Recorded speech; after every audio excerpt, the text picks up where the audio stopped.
I'm secluded. For those that aren't secluded from their homes and aren't, away from their families and stuff like that, in order for an employee to create more income, you have to invest more time, make more overtime in order to create more income, sacrificing vacation days, working on holidays, no time off unless you're asking your boss. Your boss basically owns you. You have to ask your boss whether you can take days off or do something one way or another. That's the employee. There's very little freedom and quite a lot of risk. I would say this is more of a security blanket type of mindset, and we'll get into why that's a risky situation for somebody who doesn't have a backup plan. So Ty, why don't you talk about the small business owner? That's kind of your niche. Yeah, yeah. So I went to school to be a teacher. That would be in the same quadrant as Tristan, teacher, whatever, employee, doctor, whatever. They get taxed the highest percentage, 50%. You pay the government first.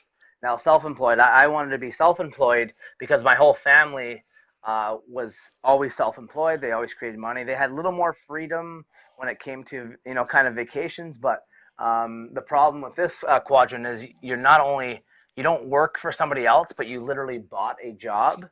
That's the hardest quadrant to be in because you do everything. You take care of the fulfillment center. So for example, my gym is the fulfillment center.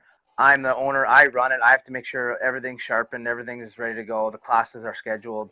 I have to make sure that everything's paid, the taxes are paid, the mortgage. I have to make sure income is coming in, so I have to be out in the public promoting my gym, making sure I'm promoting health and wellness. So that's a lot tougher than showing up with a shovel in hand or a curriculum in hand or notes in hand where you just go and just do the work and be told what to do. I am the creator of it. It's way harder. It's way more stressful on your family, stressful on in the first 2 to 3 years because mostly you don't see an income for the first 3 to 5. So that's a big sacrifice that you're taking by owning your own business. So that's a very hard quadrant to be in.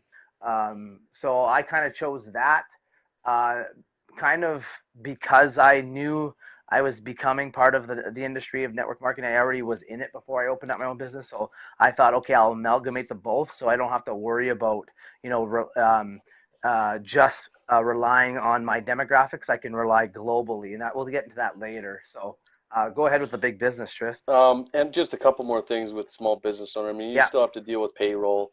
That's a large overhead. You have to purchase all the gym equipment. You have to put the money up front, right? There's a large debt service that you have to put down in order to just traditionally open up your business, yeah, whether it's building the business, putting the money down for inventory, advertisement costs, payroll, all, employees get paid before you get paid at the end of it.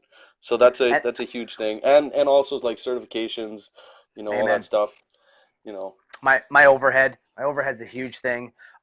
Good point there, Tris. But the beauty, the perk of being a self-employed over employee is I get taxed the lowest percentage, and I pay the government last. So I get 12% tax break, not a 50% tax break.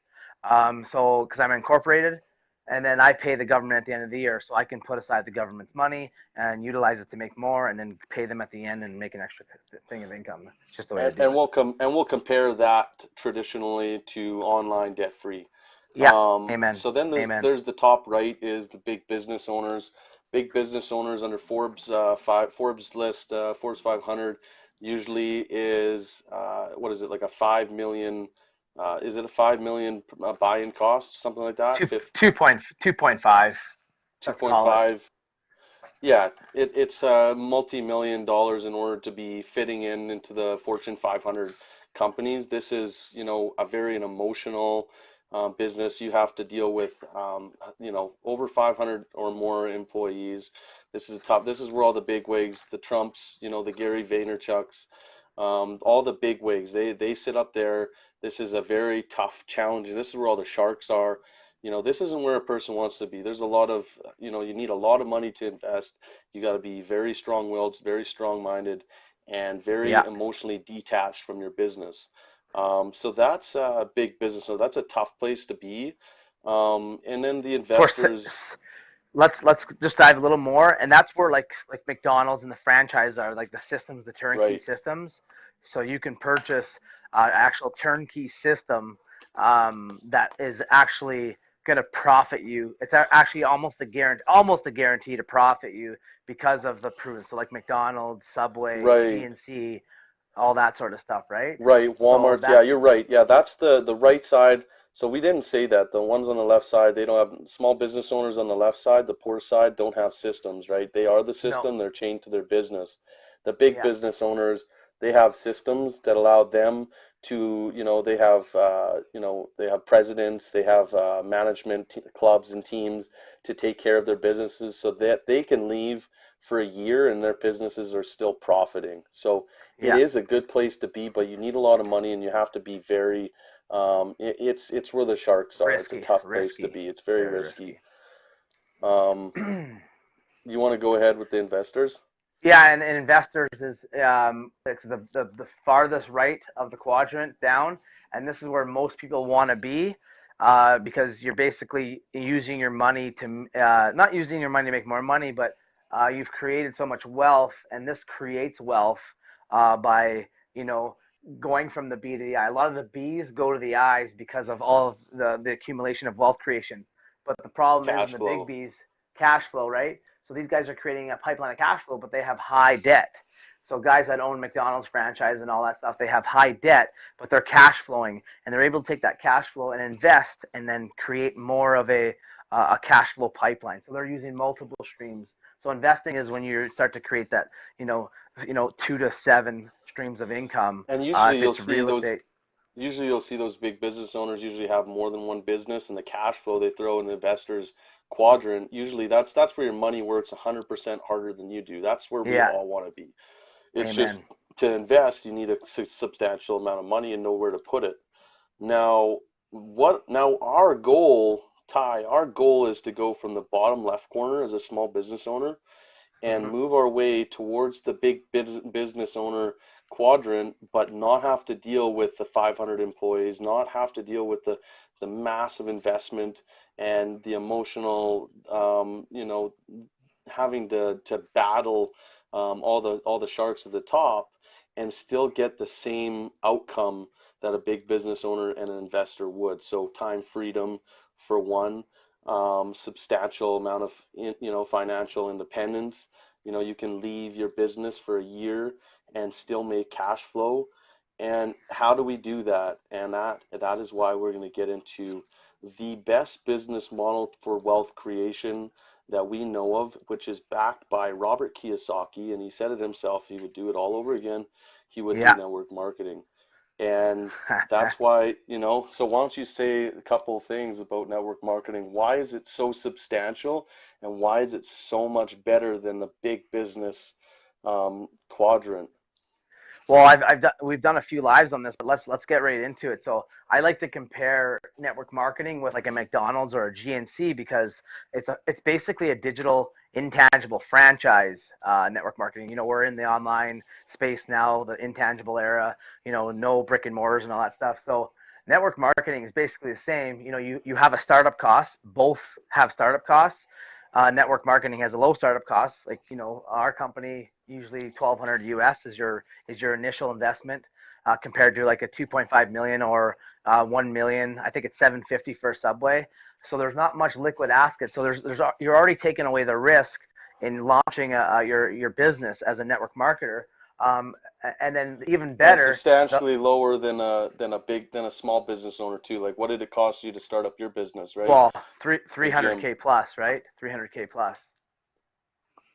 So 300,000 plus was So my what's a $1,200 investment with no overhead, no debt, no payroll, no employees? They're all CEOs of their own business. Yeah, that's pretty amazing. That's almost too good to be true, if you ask me. So that's what most people that's what most people think. But Trist, let's talk about my overheads in the 5 digits. The overhead in network marketing is what, $300 a month. That's your overhead. That's what keeps the lights on in your business. Is the $300 investment a month.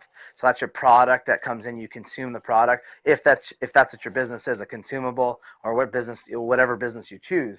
That's what I love about network marketing. So network marketing basically it takes this And this is why we speak to self-employed people, because their biggest pain is time. They have no time. They might have a lot of money coming in, cash flowing, but they have no time. If they leave their business will start to crumble. Right. That's becoming the system. You need to build a system, and in network marketing, you're building a system. You bring people in, you build them up, they build the business. It's amazing. It's iron sharpening iron, right?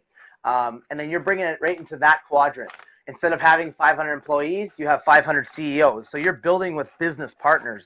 You're not building with employees. You're not building with 500 employees who just show up for a paycheck. You're building with people who want to build a global distribution business. Yeah. You know what I'm saying? Think about Like it. big business, like big business owners, you leverage people, right? People that want Amen. the same thing that you want, rather than having a bunch of employees that are working for a salary, limited Yeah, income. You leverage people that want the same thing that you do, that have that leverage the company that we have, which is unlimited income. Um, so that's a significant thing. Now, why is network? Because now we know network marketing, it's powerful, right?